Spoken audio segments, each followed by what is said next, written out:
بعدي قال رسول الله صلى الله عليه وسلم إن الرسالة والنبوة قد انقطعت لا رسول بعدي ولا نبي صدق الله مولانا العظيم. إن الله وملائكته يصلون على النبي يا أيها الذين آمنوا صلوا عليه وسلموا تسليما. والصلاة والسلام عليك يا سيدي يا رسول الله وعلى آلك وأصحابك يا سيدي يا حبيب الله. والصلاة والسلام عليك يا سيدي يا نبي الله وعلى آلك وأصحابك يا سيدي يا نور الله. والصلاة والسلام عليك يا سيدي يا خاتم المعصومين وعلى آلك وأصحابك يا سيدي يا خاتم النبيين. قوت عشق سے ہر پست کو بالا کر دے، قوت عشق سے ہر پست کو بالا کر دے، دہر میں اسم محمد سے اجالا کر دے. جان ہے عشق مصطفیٰ روز فزوں کرے خدا، جان ہے عشق مصطفیٰ روز فزوں کرے خدا، جس کو ہو درد کا مزہ وہ ناز دوا اٹھائے کیوں. جان کی اکسیر ہے خاک ہو کر عشق میں آرام سے سونا ملا، خواب ہو کر عشق میں آرام سے سونا ملا. جان کی اکسیر ہے الفت رسول اللہ کی، جان کی اکسیر ہے الفت رسول اللہ کی. ہمارے درد جگر کی کوئی دوا نہ کرے، ہمارے درد جگر کی کوئی دوا نہ کرے، کمی ہو عشق مصطفیٰ میں خدا نہ کرے. اللہ جل جلالہ کے فضل و کرم اور اس کے محبوب کریم صلی اللہ علیہ وسلم کی نگاہ عنایت سے جامع مسجد قاری صاحب نے ختم نبوت کورس جاری ہے. آج اسی کی مہربانی اور اس کے فضل سے 7واں ختم نبوت کورس کا آغاز ہونے لگا ہے. اللہ جل وعلا اس کی ہر گھڑی میں نور پیدا فرمائے، ساری رحمتیں ساری برکتیں جو اتر رہی ہیں سب کو عطا فرمائے، اور دل سے ہو کر سننے کی توفیق عطا فرمائے، اور پھر آگے بھی اس کو پہنچانے کی توفیق عطا فرمائے. ختم نبوت پہ پہرا دینے کی تاریخ بتائی جا رہی تھی کہ ہمارے بزرگوں نے، ہمارے بڑوں نے اس حساس مسئلے پر جس پر پوری دین کی عمارت کھڑی ہے اور جس سے ہی اسلام کی بقا ہے اور دین کی بقا ہے، ہر دور پہ پہرا دیا ہے. اہل سنت جماعت کے علماء نے ہر دور پہ پہرا دیا.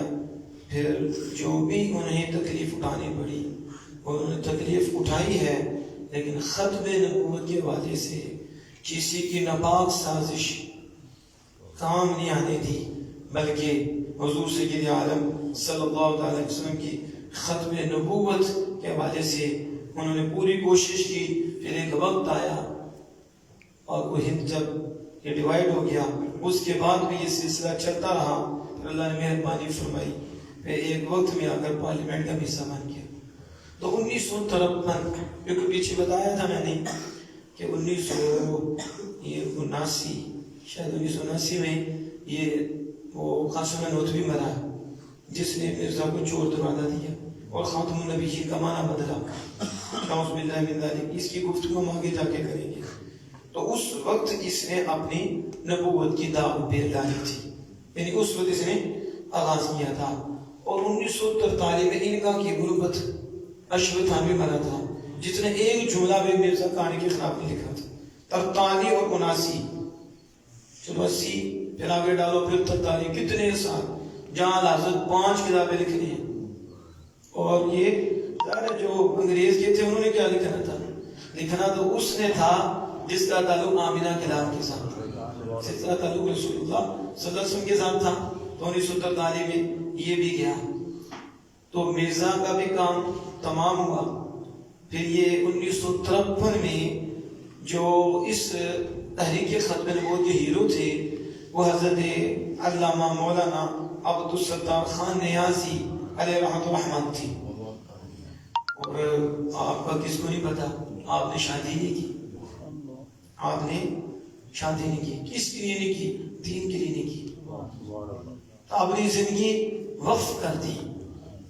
ہمارے لیے تو ٹائم یہ جو آدھا گھنٹہ ہوتا ہے نا، یہ بات کے لیے یہ بھی بڑا پا رہی ہے. آپ کے لیے نہیں، آپ تو ماجد رسانہ وہ بسے بیٹھتی ہیں، یہ ان کے لیے بات کر رہا ہوں. اور اب آپ فیس بک پہ دیکھیں کتنے ساتھی ہیں کہ جو ادھر سن رہے ہیں، یعنی دور دور ہیں. بات تو کرم کی ہوتی ہے، بات تو فضل کی ہوتی ہے. جو قریب کے بات ہوتے ہیں، جو قریب رہ کے محروم ہوتے ہیں، بات وہ ہوتے ہیں جو دور رہ کے قدموں میں ہوتی ہے. تو یہ ایسی صورت ہوتی ہے. تو انہوں نے تو زندگی وقف کر دی.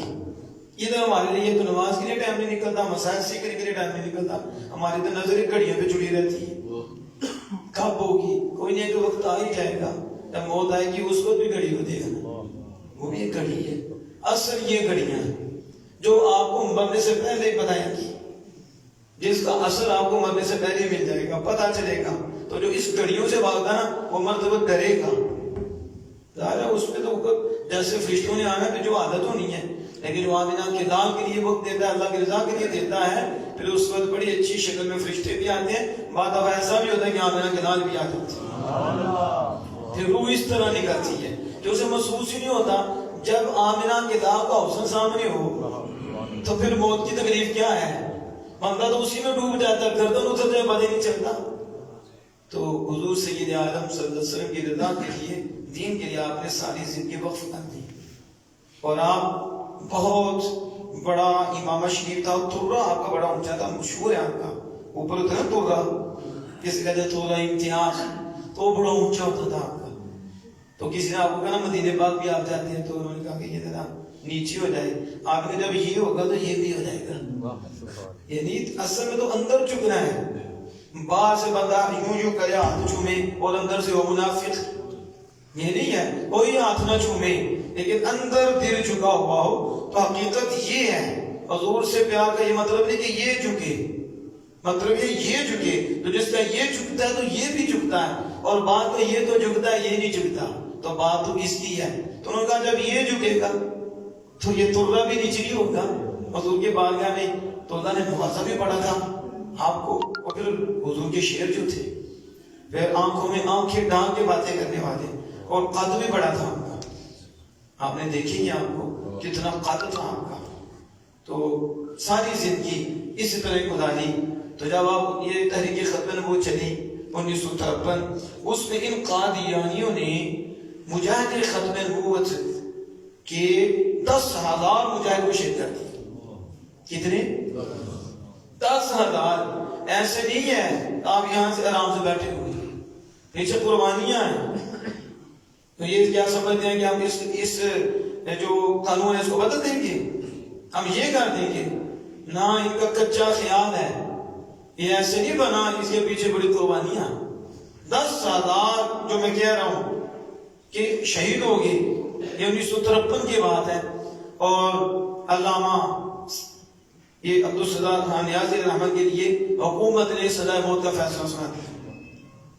اب اندازہ لگاؤ، وہ حضور کی عزت پہ بات کرنے والے اور یہ انہیں سزائے موت کا فیصلہ سناتے ہیں. اور پھر آپ جیل میں، تو جیل میں تھے. اور جب آپ کا یہ سزائے موت کا فیصلہ سنایا گیا تو آج 7 دن 8 راتیں اسی میں گزری آپ کی. 7 دن 8 راتیں. لیکن یہ ان کا فیصلہ تھا، زمینی فیصلہ تھا، اور یہ ان حاکموں کا فیصلہ تھا. خدا کا فیصلہ کچھ اور تھا. یہ عرشی فیصلہ کچھ اور تھا، اور فرشی فیصلہ یہ تھا. وہ تو تیار تھے اور انہوں نے چوما پھانسی کے بندے کو. ان کے لیے تو مسئلے کو یہ تھا، مسئلہ تو اس کے لیے تھا کہ اس وقت بھی پریشان تھا. اب میں اس کا نام نہیں لینا چاہتا، تو یہ ویسے بھی پقیدہ مجلس ہے، رہنے دیتے ہیں. تو نورانی صاحب اسے بھی حوصلہ دے دیتے ہیں. اسے بھی ظاہر ہے جس کے دل میں محبت ہی نہ ہو تو اس کی تو پھونک ہی نہیں کرنی ہے. تو جس کے دل میں محبت ہوتی ہے وہ کہتے ہیں یہ کیا کروں تیرے نام پہ جہاں فدا، نہ بس ایک جہاں دو جہاں فدا، 2 جہاں سے بھی نہیں جی بھرا، کروں کیا کروڑوں جہاں نہیں. یہ تو وہ ہیں جنہوں نے سمجھا کہ حضور ہماری جان ہے، سب کچھ ہی حضور ہیں. اور حضور کی ختم نبوت پہ جان چلی جائے، اور اس سے بڑی خوش قسمتی کیا ہے، اس سے بڑی دولت کیا ہے. اس لیے نیازی صاحب علیہ رحمہ، لوگ آپ کو پتا ہے جب پھانسی کا سنتے ہیں نا تو آدھی ہو جاتی ہے. خون ان کا کیا ہوتا ہے؟ خشک ہو جاتا ہے، یعنی ختم، جل جاتا، یہ حالت ہو جاتی ہے. اور رنگ زرد ہو جاتا ہے. موت آنے والی ہے. موت کا سن کے بندے کا تو پتہ چل جائے کہ میں نے ابھی آدھے گھنٹے بعد مر جانا، وہ پہلے مر جاتا. ایسی ہے. ادھر میں بات کرتے جاؤں، آپ اس کو بھی اپنے ذہن میں رکھو. ایک تابعی بزرگ، بہت بڑے بزرگ تھے، شاید ان کا نام حضرت جبیر بن مطعم ہے. یہ جبیر ہے، یہ جبیر ہے رضی اللہ عنہ. تو حجاج، آپ کو پتا ہے حجاج قتل کرواتا تھا، اور حجاج نے بہت قتل کروائے، بہت زیادہ قتل ہوئے حجاج کے دور میں. تو حضرت جبیر رضی اللہ عنہ بھی اس کے خلاف تھے، لیکن یہ وہ ہستی تھی جن کا پیرا شیر بھی دیتے تھے. یہ حضرت جبیر اتنی بڑی ہستی تھی، لیکن آزمائش تو پھر آزمائش ہوتی ہے. اس کا یہ مطلب نہیں ہوتا کہ وہ بے بس ہوتی ہیں. آج کل کے جو سکالر ہیں اور آج کل کے مرزا جیروی جیسے ہیں اور خامدی جیسے، مرزا جیروی جیسے گمراہ لوگ ہیں، ایسے پوائنٹ کو اٹھا کے نا پھر لوگوں کہتے ہیں ان میں طاقت ہوتی ہے، ان میں اختیار ہوتا تو کر لیتے. پھر امام عالی مقام تک جاتی ہیں، امام حسین رضی اللہ عنہ جاتی ہیں. اگر حضور صلی اللہ علیہ وسلم کو اختیار تھا اور مدد کر سکتے تھے تو نواسے کی کیوں نہیں کی، نواسے کو کیوں نہیں بچایا؟ تو ہم سمجھتے ہیں کہ ایسے لوگ تو گمراہ ہیں، پکے گمراہ ہیں ایسے لوگ. اور پھر علم کے بھی یتیم ہیں اور لوگوں کو گمراہ کرتے ہیں. یہی بات ہے. تو پھر علیہ السلام قتل ہو گیا تو پھر ان کے نبی ہونے کا بھی انکار کر دیا جائے؟ نبی سے بڑا تو کوئی نہیں نا. تو علیہ السلام کو قتل کیا گیا، حضرت زکریا علیہ السلام کو شہید کیا گیا. کتنے نبی ہیں جو یہودیوں نے قتل کی؟ نعوذ باللہ من ذالک. تو کیا کہیں گے کہ نبی میں کوئی طاقت نہیں، نبی کی کوئی ویلیو نہیں؟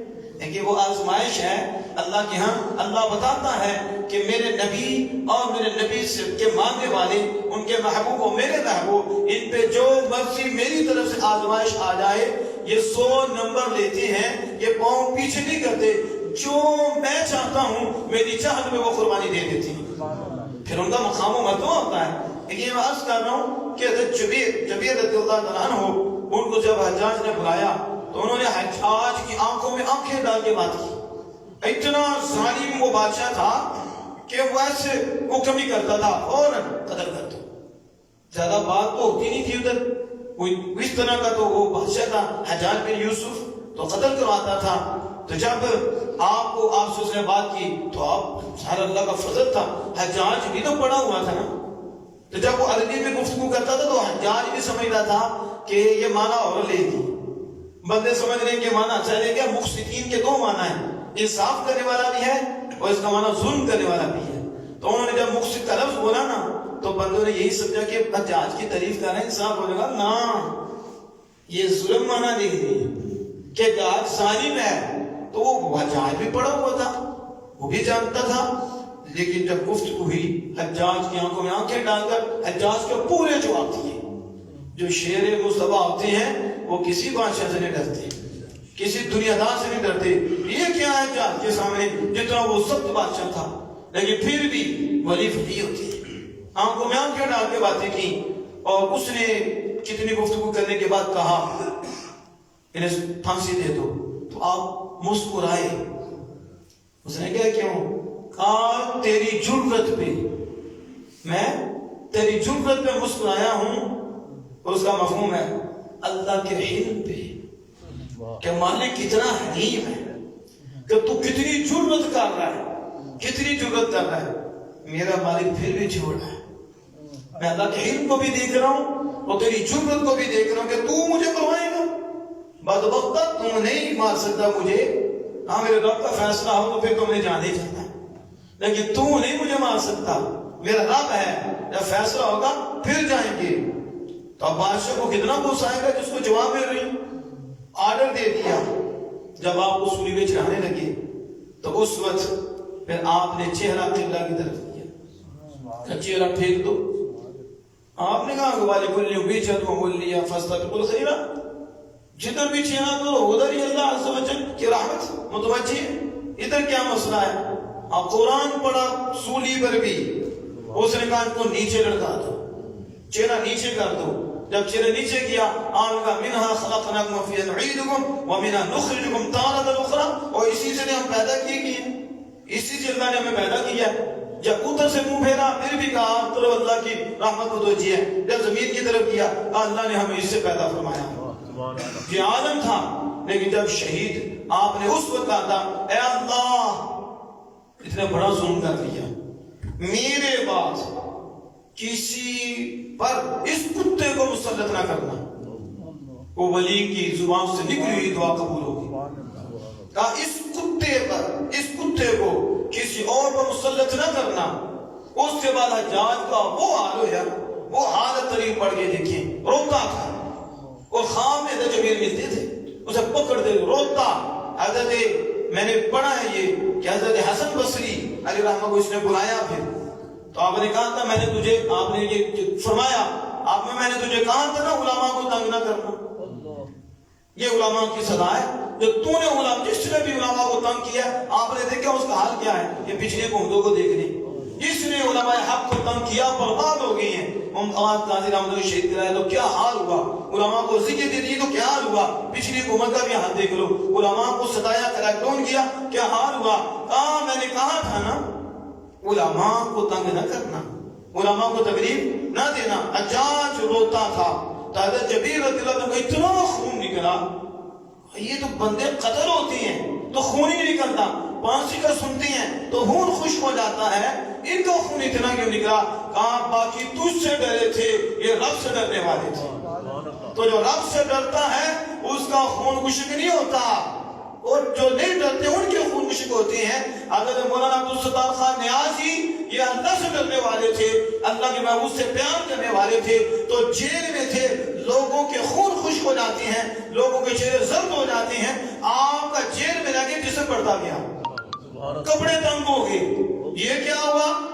کپڑے تنگ ہو گئے. لوگوں کے جو کپڑے کھلے ہو جاتے ہیں وہ تو چوسنی بن جاتی ہیں. تو چوسنیاں وہی بنتی ہیں جو دنیا کے کتوں سے ڈرتے ہیں، جو یار سے ڈرتے ہیں. ان کے منہ اور بہتر ہوتے ہیں اور خوشبوئیں نکلتی ہیں، ان کے چہرے کھل جاتے ہیں. تو کہا وہ تو حضور کی عزت کے لیے جا رہے تھے. تو پھر جسم کیسے کم ہونا تھا؟ جسم تو بڑھنا تھا کہ زہر نصیب کے آمنہ کے لال اپنی ختم نبوت میں قبول فرما دیا. یہ تو خوش قسمتی کی باتیں ہیں. تو نیازی صاحب علیہ رحمہ کا جسم بھی بڑھ گیا.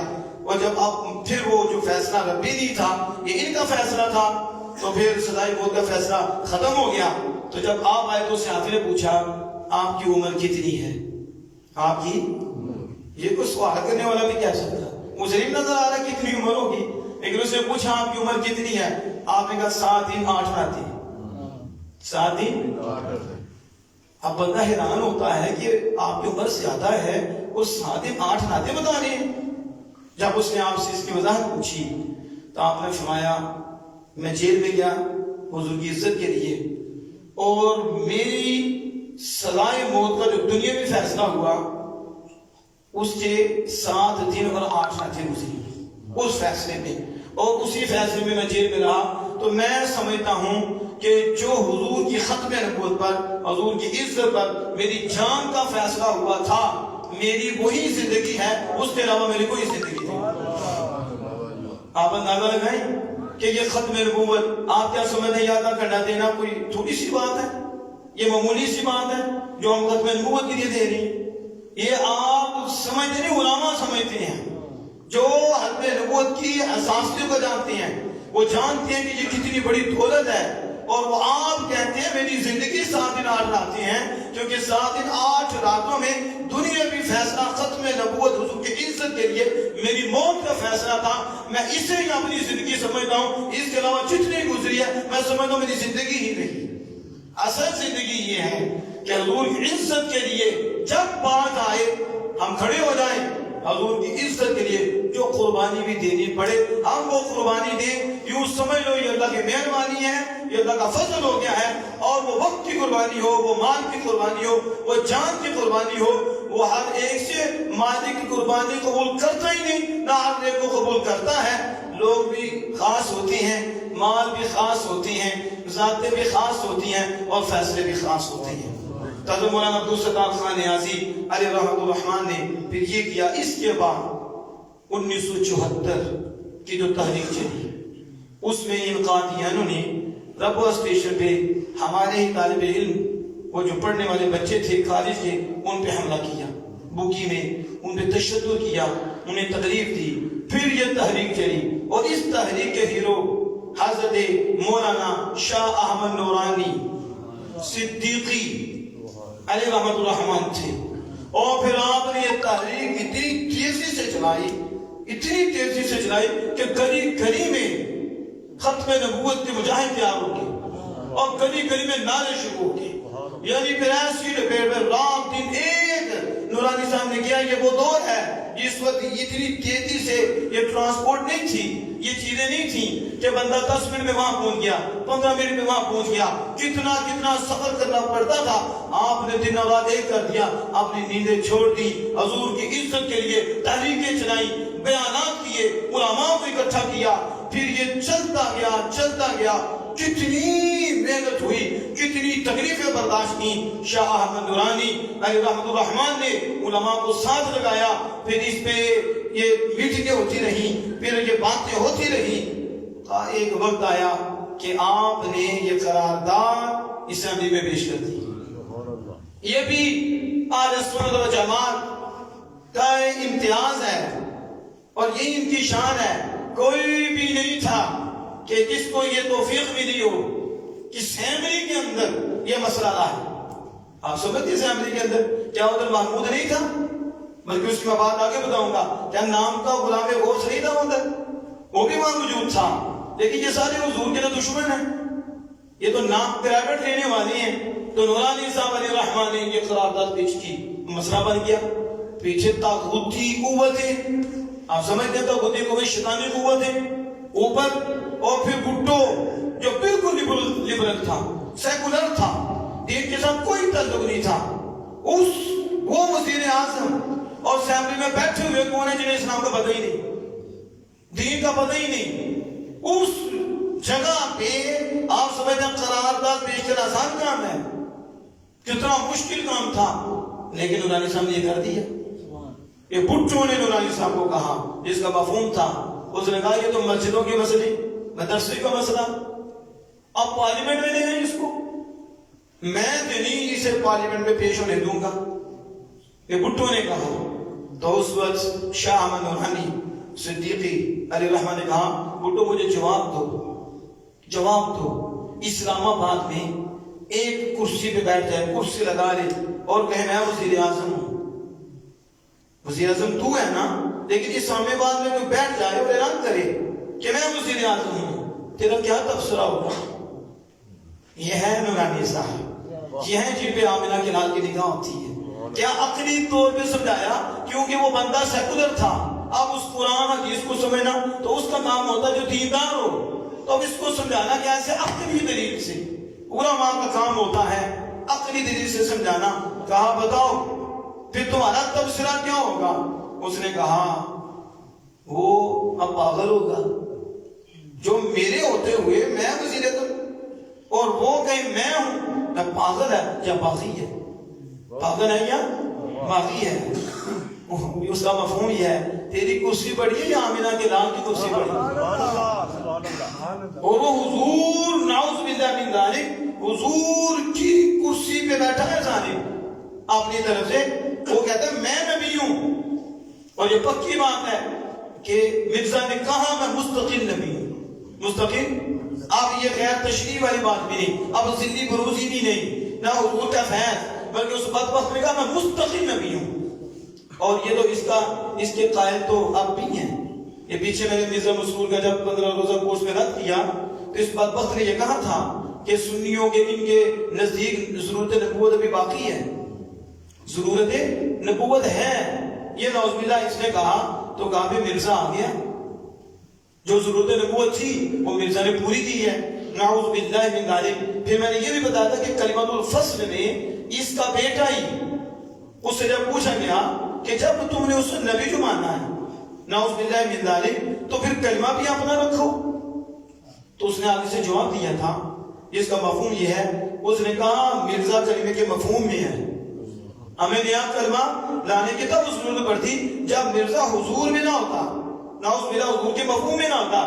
جب تم کہتے ہو محمد رسول اللہ تو اس سے مراد مرزا ہے, تو ہمیں نیا کلمہ لانے کی ضرورت نہیں. کتنے غدار ہیں یہ, کتنے دھوکے باز ہیں یہ کلمۃ الفصل ہمارے پاس موجود ہے. کلمۃ الفصل میں اس نے خود کہا, اس کے اندر موجود ہے. تو اب یہ کتنا بڑا دھوکہ ہے, کتنا بڑا فراڈ ہے کہ نعوذ باللہ من ذالک وہ محمد سے اس کانے کو مراد لے لی. کو برداشت کر سکتا کسی وہ تو وہ بغیرت ہی ہوگا، بے حس ہوگا، کافر ہی ہوگا جو برداشت کرے گا۔ کوئی جس کے دل میں تھوڑا سا بھی ایمان ہوگا وہ برداشت کر سکتا ہے۔ کہاں آمینہ کے دار صلی اللہ علیہ وسلم کے ذات پاک، لیکن کلمہ ہمارا استعمال کر رہی ہیں۔ تو یہ میں جو بات کر رہا تھا کہ نورانی صاحب علیہ رحمت الرحمن نے جب یہ بات کی کہ کوئی کرسی لگا رہے ہو، کہ کرسی اس نے لگائی ہے حضور کے مقابلے میں، حضور کی سب سے بڑی عزت ختم نبوت میں ڈاکہ ڈالا اس ظالم نے۔ تیری یہ جو وزیر اعظم تو کہتا ہے کہ میرے مقابلے میں کوئی بیٹھ جائے تو وہ پاگل یا باقی ہے، تو بتا جو حضور کی جگہ اور حضور کے مقابلے میں بیٹھے تو وہ کیا ہے؟ وہ ہے کہ نہیں غدار؟ اس سے بڑا غدار کون ہوگا؟ تیرے وزیر اعظم کے خلاف وہ تو غدار ہو جائے، تیری جگہ پہ بیٹھے تو آمنہ کے لال کی جگہ پہ دعویٰ کرے تو وہ غدار ہے کہ نہیں؟ بھٹو کو سمجھ آ گئی، مالک صاحب پھر بھٹو کو سمجھ آ گئی، بس یعنی مفہوم ہے اب تخت رہے یا نہ رہے، اب میری کرسی رہے یا نہ رہے، لیکن یہ کام کروں گا۔ یہ تھا نورانی صاحب۔ ادھر لاہوری گروپ نے نورانی صاحب کو آفر کی کہ آپ کو نوٹوں میں تولیں گے۔ کس میں؟ نوٹوں میں تولیں گے۔ وہ بھی تھے جس کو انگریز نے خریدا اور انگریز کے ترانے گاتے تھے۔ جب انگریز نے کو پکڑا نا 1857 کی جنگی آزادی میں، جس کا فتویٰ مولانا فضل خیر آبادی نے دیا، ہمارے بزرگوں نے دیا، تو یہ پکڑے گئے تو پتہ ان کی بولی کیا تھی؟ ان کی بولی یہ تھی کہ انگریز سرکار ہے۔ انگریز کون ہے؟ سرکار ہے۔ تو جب تفتیش کرے گا اور تحقیق کرے گا تو اسے پتا چلے گا کہ ہم تو انگریز کے ہمدرد ہیں، لیکن داڑیوں والے کے بھلیکے میں ہمیں بھی پکڑ لیا ہے، ہماروں کو بھی پکڑ لیا ہے۔ تو جب اسے پتا چلے گا تو پھر وہ چھوڑ دے گا، داڑیاں تو ان کی ہیں لیکن یہ ظاہری داڑیاں ہیں ہمارے ساتھ ہی ہیں، یہ ہمارے بھائی ہیں۔ اور دوسری طرف بکواس کر رہے تھے جس کا نام محمد یا علی ہو وہ کسی چیز کا مالک و مختار نہیں ہے، اور انگریز سرکار ہے۔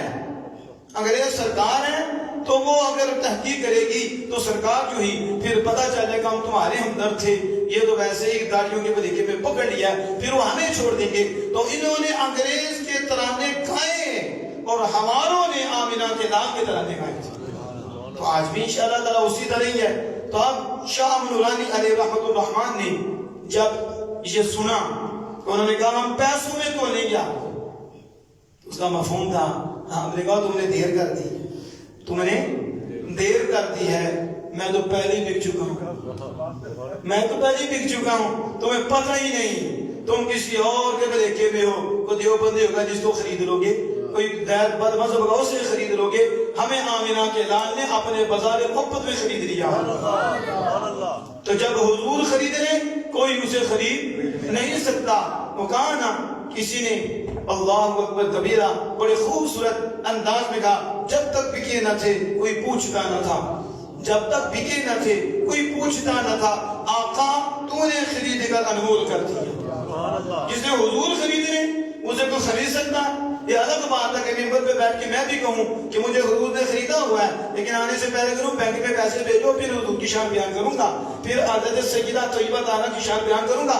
آل بیت سے بڑی مجھے محبت ہے، یہ چپڑاسی قسم کے لوگ بڑی محبت ہے آل بیت دار سے، لیکن 50,000 پہلے بینک میں بھیجنا ہے، اکاؤنٹ میں بھیجنا ہے۔ ناشر مجھے بڑی حضور سے محبت ہے، میں تو اللہ کی رضا کے لیے آتا ہوں، لیکن ٹکٹ پہلے اور میرا اتنا لفافہ وہ پہلے آپ نے بینک میں بھیجنا ہے، اس کے بعد میں آؤں گا۔ یہ ہمارا بھی قصور ہے، ہم بزاریوں کو نہ بنائیں، سلسلہ ٹھیک ہو جاتا۔ کتنی دیر ان کی دکانداری چلے گی؟ ہم انہیں بلاتے ہی نہیں کہ جو یار کے لیے آتے ہیں، اگر بلاؤ ان کو پھر دیکھو وہ نور ملتا ہے جو نسلوں میں بھی جاتا ہے۔ اس لیے اسے بچو، یہ نام کے خریدار بنے ہوئے ہیں، جو حضور کے خریدار ہوتے ہیں اسے کوئی نہیں خرید سکتا۔ اس کی مثال کیا ہے؟ آپ سامنے ہیں کہ جو پیسے نہیں دیتے، جو مطالبہ نہیں کرتے، وہ حضور کے خریدے ہوئے ہیں، اور پھر ان کو وہ عزت ملتی ہے۔ ان کو لوگ گالیاں دیتے ہیں کہ پیچھے باتیں کرتے ہیں، بکھاؤ لوگ ہیں، پیسے لے کے آتے ہیں، یہ کرتے ہیں، یہ نعتیں بیچتے ہیں، یہ کرتے ہیں، وہ کرتے ہیں۔ جو یار کے لیے آتے ہیں گھروں میں بیٹھے ہوئے بھی لوگ ان کے ترانے گاتے ہیں کیونکہ وہ حضور کی ہیں۔ یہ بیچ میں ایک بات آئی تھی، میں نے بات عرض کر دی، تو نورانی صاحب غصے میں آ گئے، جلال میں آ گئی، اور یہ تو کام تمہیں کس لیے؟ نورانی کو خریدنا ہے تمہیں؟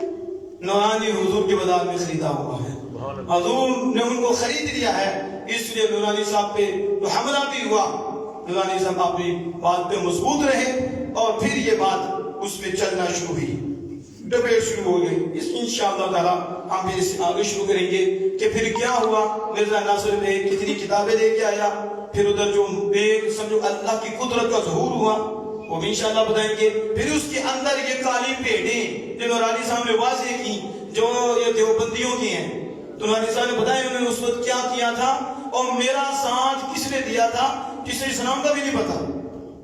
اس ختم نبوت کے کاغذ پہ انہوں نے سائن کیا تھا، اور انہوں نے سائن ہی نہیں کیا، میں کی سیٹ بھی ان کے پاس تھی لیکن سائن نہیں کیے، اور انہوں نے کہ جنہیں اسلام کا نہیں پتا تھا صرف یہ دیکھا کہ یہ نورانی نے لکھا، بس پتہ ہی نہیں ان کو کہ ختم نبوت کیا ہے، یہ کاغذ کیا ہے، کہا بس انہوں نے یہ دیکھا کہ نورانی نے لکھا، سائن کر دیا، اگلی بات ہی کی۔ وہ انشاءاللہ میں اس کو ہائی لائٹ کروں گا۔ کسی نے سوال کیا تھا کہ لوگ ہر ایک کے پیچھے نماز پڑھ لیتے ہیں، اس کے متعلق بھی وضاحت کر دیں، کیا ہر ایک کے پیچھے نماز پڑھی جا سکتی ہے؟ تو یہ یاد رکھیں، میں نے ایک سے زائد مرتبہ شاید اس مسئلے کو ہائی لائٹ کیا ہے کہ سنی ہو اور دوسرے محبت کرنے والا ہو اور عالم دین بھی ہو لیکن داڑھی کٹاتا ہو، یہ امامت کے لائق نہیں ہے، اس کے پیچھے پڑھنے والے بھی گناہ گار ہیں، جتنے بھی پیچھے، ہاں کہ قرات بھی ٹھیک ہے، شاید پائی جا رہی ہے اس کی، لیکن فاسق معلن ہے، یعنی اعلانیہ گناہ کرتا ہے۔ جو شخص بھی اعلانیہ گناہ کرے باقی سارے اس کے عمل اچھے بھی ہوں، شریعت کہتی ہے ایسے بندے کی رسپیکٹ کوئی نہیں، ایسے بندے کی، اور یہ جو کرسیاں ہیں یہ عزت ہیں، ادھر وہی بیٹھے گا جو شریعت کی عزت کرے گا، جو اللہ اس کے رسول کا خیال کرے گا، شریعت کا خیال کرے گا، نہ اسے ممبر پہ بٹھایا جا سکتا ہے، نہ اسے اس کرسی پہ بٹھایا جا سکتا ہے، نہ اسے کھڑے کر کے نعت سنی جا سکتی ہے، نہ اس سے تلاوت سنی جا سکتی ہے، کیونکہ جب آپ نے ادھر بنانا تو اس کو عزت دینی ہے، جب آپ نے ادھر بنانا تو اس کو عزت دینی ہے، تو فاسق فاجر کے لیے کوئی عزت نہیں، عزت اسی کی ہوگی جو شریعت کی عزت رکھے گا۔ تو یہ علماء کرام نے لکھا اور یہ فقہاء کرام کا فتویٰ ہے کہ فاسق معلن عزت کے لائق نہیں، مصلی رسول عزت ہے، تو جب اس کو جس نے ذاتی طور پر شریعت کے خلاف کام کیا، یعنی پیر کھڑے ہو کے، تو وہ گناہ کر رہا ہے، لہذا اس قابل نہیں کہ مصلی پہ کھڑا ہو، اگرچہ ساری شرائط پائی جاتی ہوں، مسائل بھی اس سے آتی ہوں، پھر بھی نہیں، کیونکہ سریعام گناہ کر رہا ہے، اس نے شریعت کا خیال نہیں کیا، اپنی عزت کا بھی کوئی خیال نہیں، تو جس سے اپنی عزت کا خیال نہیں، شریعت کا نہیں، تو شریعت کہتی ہے اس بندے کو عزت نہیں دے گی۔ تو مصلی پہ کھڑا کرنا کیا ہے؟ عزت۔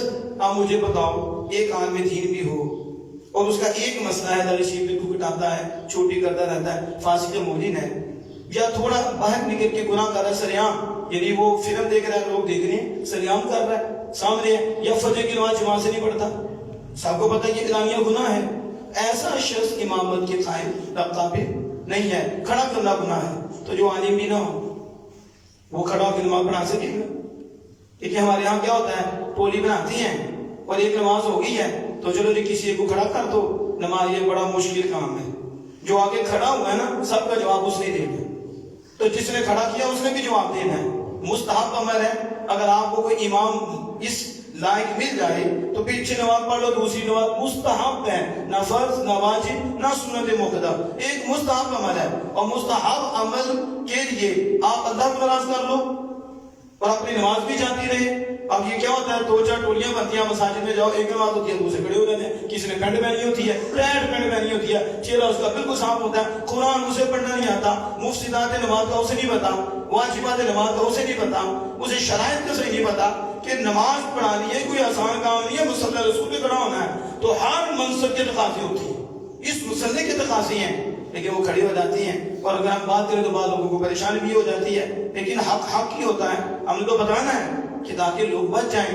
اس سے کہ اپنا نقصان نہ کر بیٹھیں، اس لیے اگر نماز آپ نے دوسری بھی پڑھنی ہے تو پہلے دیکھ لو کوئی امامت کے قابل بھی ہے کہ نہیں، باہر کھڑے ہو کے چوریاں کر رہا ہے، باہر کھڑے ہو کے لوگوں کو غیبتیں کر رہا ہے، آپ اسے مصلی پہ کھڑا کرو گے، اس کی نگاہ گندی ہے، آپ اسے مصلی پہ کھڑا کرو گے، وہ اس قابل نہیں، پھر آپ کو کیا پتا قرآن کس میں سے پڑھا جاتا، قرآن کے اصول کیا ہیں، قواعد کیا ہیں، اس میں غلطیاں کتنی ہیں، اس کو قراءت ہی کرنی نہیں آتی، تو قراءت تو شرط ہے امامت کے لیے کہ قاری امام وہ ہوگا جو قاری ہوگا، یہ امامت کے لیے شرط ہے، تو جو قاری نہیں، جسے قرآن نہیں پڑھنا آتا، وہ ساری نمازیں اس کے اوپر پڑھ جائے گی۔ دیکھیں بات طویل ہوتی جا رہی ہے، میں جو عرض کرنے لگا تھا، ہم کہتے ہیں کہ سنی بھی ہو، عالم بھی ہو، پھر وہ فسق و فجور کرے، ظاہری گناہ کرے، اس کے پیچھے نماز نہیں، تو جو عالم نہیں اس کے پیچھے کیسے پڑھیں گے؟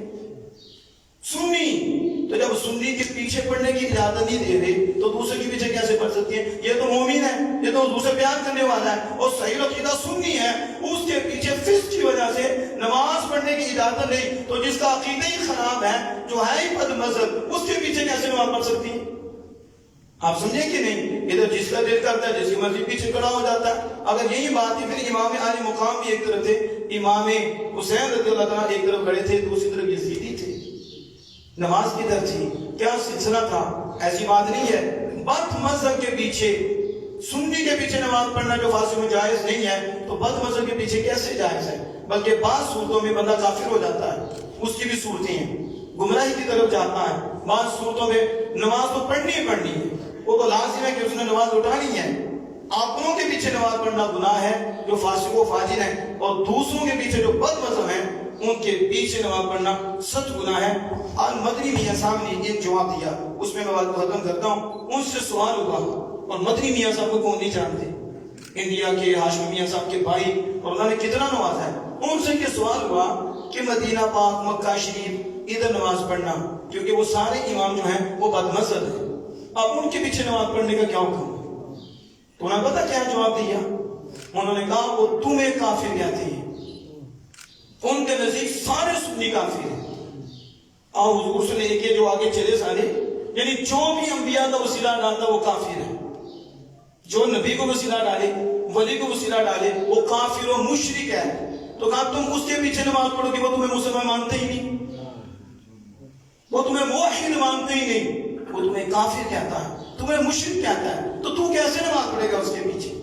میں نے کہا انہوں نے مختصر سے جملے میں سمجھا دیا ہے کہ تیری اس کے پیچھے کیسے ہوگی نماز، جس کے دل میں بغض مصطفیٰ ہے، جس کے دل میں محبت ہی نہیں۔ اس لیے ہم جب مدینہ پاک جاتے ہیں یا مکہ شریف جاتے ہیں، ہم ان کے پیچھے نماز نہیں پڑھتے۔ کیوں نہیں پڑھتے؟ ہاشمی صاحب کہتے ہیں حج کرنے آئے ہیں، نمازیں برباد کرنے نہیں آئے، ہم حج کرنے آئے ہیں، تو حج میں نماز نہیں ہے، حج نماز کا نام نہیں۔ نماز ہم پاکستان میں بھی پڑھتے ہیں اور ادھر بھی جماعت کے ساتھ پڑھتے ہیں، ادھر ہم اکیلے نماز پڑھیں گے اور ہم اکیلے نماز پڑھتے ہیں۔ اس لیے میں جب 2012 میں گیا، میں نے ایک نماز ان کے پیچھے نہیں پڑھی، ساری نمازیں آپ نے پڑھی، اور جمعہ تو مسافر پہ فرض ہوتا ہی نہیں، لیکن جمعہ کے لیے بھی وہی شرط ہے کہ آگے جو کھڑا ہو اس کا عقیدہ ٹھیک ہو، اس کی سوچ ٹھیک ہو، اس لیے اپنی ہی نمازیں پڑھتے تھے۔ اور ہم یہی لوگوں کو بتاتے ہیں کہ جب ہمارے جو گناہ گار ہیں ان کے پیچھے نماز نہیں ہوتی تو دوسروں کے پیچھے کیسے ہوگی؟ وہ تو تمہیں مسلمان ہی نہیں سمجھتے، وہ تمہیں مشرک کہتے ہیں، وہ تمہیں کافر کہتے ہیں۔ اس لیے یہ نہ دیکھا کرو کہ ٹائم تھوڑا رہ گیا ہے، یہ نہیں دیکھنا کسی مکان میں نماز پڑھ لو، کسی جگہ پہ نماز چھوٹ جائے، لیکن ان کے پیچھے نماز نہیں پڑھنی، اپنا ایمان بچانا ہے۔ ایک پلیٹ کے لیے وہاں پہنچ جاتی، پلیٹ کے لیے جی ادھر جو اب تراویح ہیں تو اس کے بعد کھانا کھلایا جاتا ہے، یہ چیزیں کھلائی جاتی ہیں، ہم بھی جائیں گے، ہم کھانا کھائیں گے۔ یہ ایمان ہے، یہ مومن ہے۔ ماں کو گالی دیو بندہ دیکھنا برداشت نہیں کرتا، ماں کو گالی دیو بندہ دیکھنا برداشت نہیں کرتا، وہ حضور پہ بولے، پوری امت پہ بولے، اصحاب پہ بولے، ازواج پہ بولے، آل رسول پہ بولے، اور ہم پر آنے کے لیے وہاں پہنچے۔ کتنے دکھ کی بات ہے۔ ایک بات کر کے بات کرتا ہوں، شیخ سعدی رحمۃ اللہ علیہ نے بڑا خوبصورت جملہ کہا، مگر اس کے لیے ہے جو خیرت مند ہے۔ اس کے لیے آپ کو کسی نے کہا کہ خسرے نے دسترخوان لگایا ہوا، کس نے؟ کافر نے نہیں، بد مذہب نے نہیں، خسرا ہے، اس کی کمائی ٹھیک نہیں ہے، قحط پڑا ہوا تھا، تو آپ سے آپ کے دوستوں نے کہا اس کے دسترخوان پہ کھا لیں، اس کے دسترخوان پہ کھا لیں۔ آپ نے کیا جواب دیا؟ آپ نے فرمایا کہ شیر، نسلی شیر جو ہوتی ہے، شیر کچھاڑ میں بھوکا مر جاتا ہے، شیر غار میں بھوکا مر جاتا ہے، کتے کا جھوٹا نہیں کھاتا۔ کس کا؟ تو پھر آپ نے فرمایا آپ کا نیم خوردہ صدرہ، سب شاید آپ کتے کا جھوٹا کتے ہی کے لائق ہے، جس کے اور حضور نے تعریف کی، آپ کو دعا دی کہ شاید سادی رحمت کیا بات کرتی ہے کہ کتے کا جھوٹا کتے کے لائق ہے، مومن کا جھوٹا مومن کے لائق ہے، کہ مومن کے دسترخوان پہ بیٹھو، انہی کے دسترخوان پہ کھاؤ، ایک دوسرے سے تعاون کرو، لیکن جو دوسرے ہیں تمہارے اندر خیانت ہے تو خیانت کہتے ہیں نانا بھوکا مر جاؤ لیکن کسی دوسرے کے دروازے پہ نہیں جانا، یا اپنے آپ کو مضبوط کرو، پکا کرو، وگرنہ وقت کا پتہ کوئی نہیں کس ٹائم آ جانا ہے۔